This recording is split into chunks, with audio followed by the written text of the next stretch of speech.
सांगायची गोष्ट की मुळात कधी लव्ह मॅरेज शक्यतो सक्सेसफुल होत नाही, पण 2016ला आम्ही पहिल्यांदा भेटलो अंजली सिरियलच्या इथं ज्युनियर आर्टिस्ट म्हणून.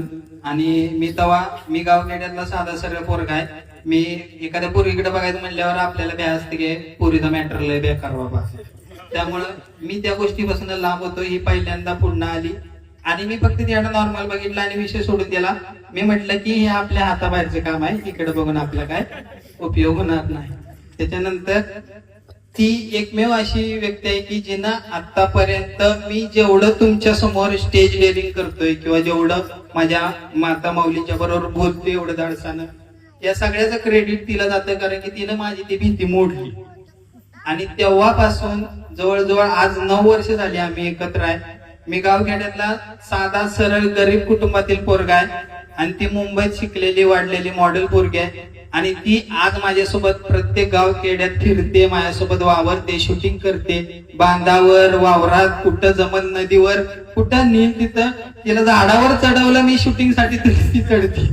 आणि या सगळ्या ठेचा खाऊन जर ज्या पोरगीनं आपल्या सोबत एवढी वर्ष साथ दिल्या, मग त्याचं सक्सेस कन्फर्म आहे आणि ते गरजेचंच आहे. कारण की जी पोरगी 9 वर्ष आयुष्यात टिकू शकते ती आयुष्यभर मला सांभाळू शकते, कारण की मला सांभाळणं सुखाचं नाही.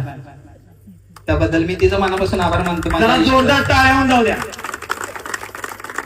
आणि आता एकदा ओखाना ऐकायचं आहे ना आपल्याला, लागणार नव्हता वाटतं तुम्ही. बर, मग ती बक्षीस सगळे आहेत का नाही आयर म्हणून द्या. चला ओखाना घ्या. मी घेतला मगाशी. तरी डबल समारोह.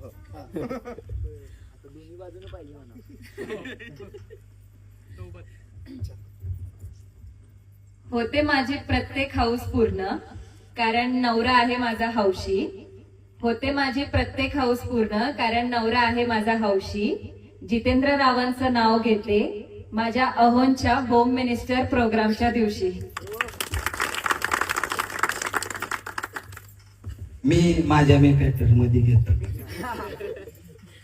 तिच्या इतकं शुद्ध काय मला येत नाही. सह्याद्रीच्या कुशीत राहतो आम्ही डोंगरदऱ्यात, सह्याद्रीच्या कुशीत राहतो आम्ही डोंगरदऱ्यात. कष्टाच्या कामानं मळलेले कपडे घालून बी राहतो आम्ही तोऱ्यात. लय नाशिक करत होती तोऱ्यात, पण आणली का नाही साताऱ्याची सून करून आपल्या पाटण कोयनीच्या खोऱ्यात. एकदा तुमच्या स्टाईल मध्ये. चला, धन्यवाद.